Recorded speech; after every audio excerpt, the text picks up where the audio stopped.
Hello and welcome to the Justice Factor. On Thursday evening, police in armored gear entered the National Assembly and assaulted opposition members of Parliament.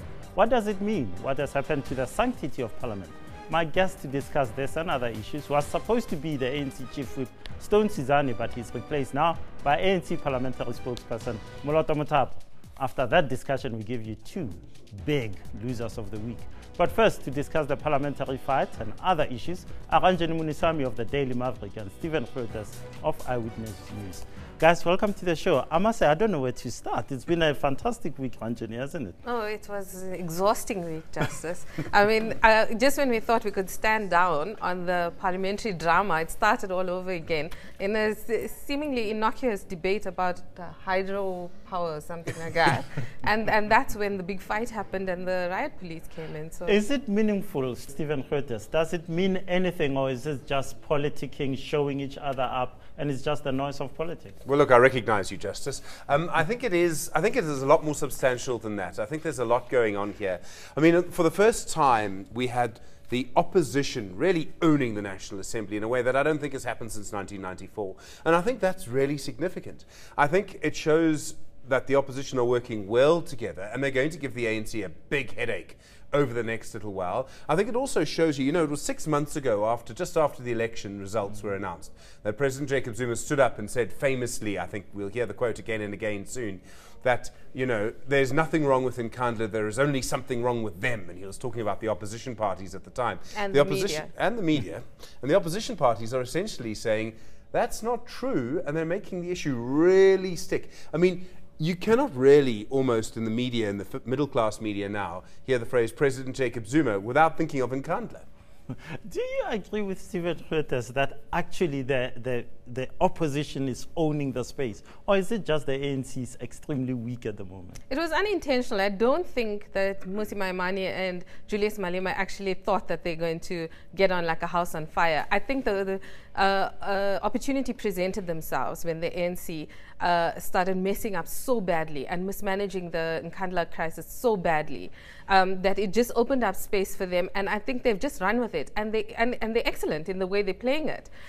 Because Maimane plays, the suave. He tries to be sober in what he does, but I saw last week he was, playing the game as well. Whereas Malema is spitting fire. And the ANC does not know how to deal with that combination. I think that they realize now that they've got a winning combination, and they're going to keep going with it, and they're going to keep hammering the ANC. And one thing that I found noticeable last week was that the ANC almost lost the fight. The MPs, they were sitting there and watching all this happen, and even the whoops were not jumping up and down. You had, two deputy ministers trying and counter the opposition, and they really couldn't. They couldn't keep up with it. Grootes, let me interrupt you. There was a significant moment, and you pointed it out to me while we were talking before we came on air. Sizani, the ANC Chief Whip, stands up and supports the opposition and says, actually, you should allow the opposition to go ahead with all these motions, no matter how trivial you may think they are. It's what happens. That's certainly how it looks. And I mean, you really have this bizarre situation where you have the ANC Chief Whip disagreeing with the ANC Chair, who also happens to be the National Assembly Speaker. I mean, you've got to wonder what on earth happened immediately after that, early on Friday morning, who phoned who and who gave who hell over that. But I think also Sizani maybe just judged the mood of the House better. I mean, he was perhaps closer to the trenches than Baleka and Mbete was, and I think that was really interesting. The other thing that I think is important to say, there's one sort of staggering fact about what happened on Thursday night, which is we have chaos in the House, we have police, we have shouting and screaming, we have singing, we have all sorts of things, and no Julius Malema. Isn't that astonishing? What would have happened if he had been there? No Floyd Shivambu. Yes. And Andile. No, Andile Mtritama. Yeah. So what does that say, Ranjeni, about the EFF? Is it growing beyond just the Julius Malema party? Is it going to survive the first 5 years of its term, unlike COPE, UDM, ID? No, well, I think the MPs are finding their feet in Parliament, and they realize that they don't just need their leader in order to hammer the ANC.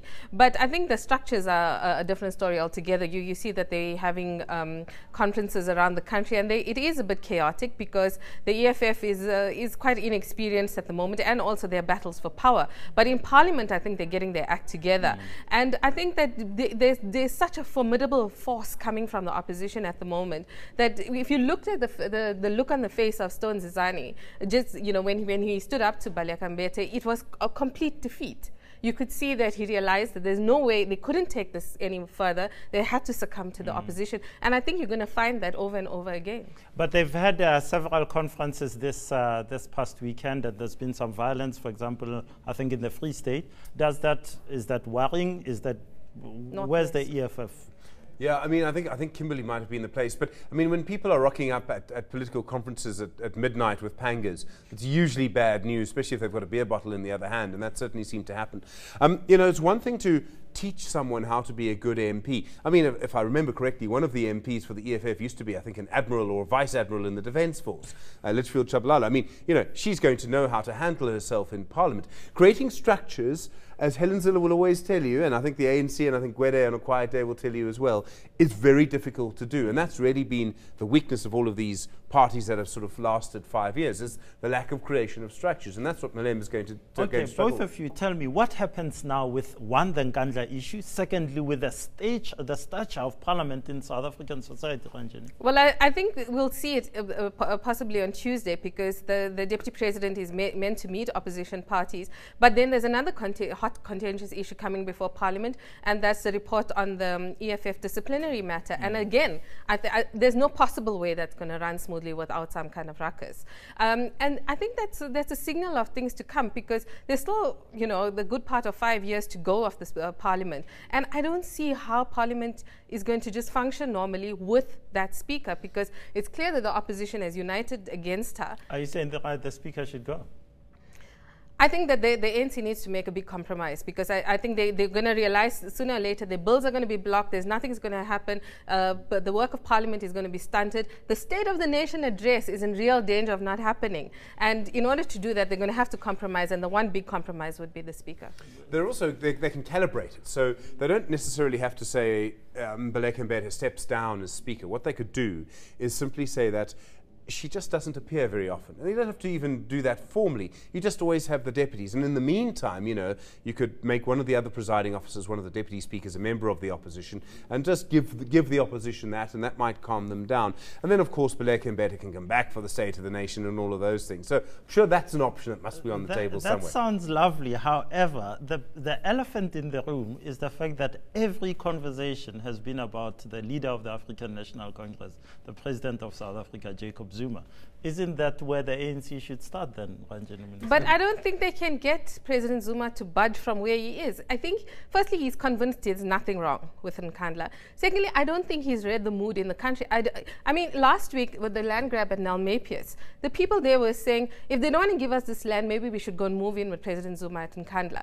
That is the feeling on the ground. People are really, really angry, and he doesn't get it. He really thinks that this is just being the opposition and the media fabricating it. Stephen Grootes? It's a typical second-term presidency. This is what happens when you've been in office for too long. You're surrounded by people who don't necessarily always want to tell you the truth. I mean, who really cares? Who in South Africa cares about what happened in Australia in the G20? Really, no one cares. They cared about the repatriation of the bodies from Nigeria, and Deputy President Cyril Ramaphosa, President Stephen Jeff Kadebe, both incredibly able speakers, both incredibly able people. But surely, after such a long wrangle with Nigeria, you would like the president to be there. Also, he would probably give the best speech of the three, if I may say, and he would do that well. It's those kinds of things you've got to use to get yourself back in. And we know that Zuma can do that. And he's not taking the opportunities that present themselves to actually win the nation over and gain some ground. Like Senzo Mayua's funeral was an opportunity for him to be presidential, to reach out to the nation, to say, well, something really bad happened, let's heal together. And the funeral was in KZN. It wasn't KZN, it was an opportunity for him to shine. He didn't.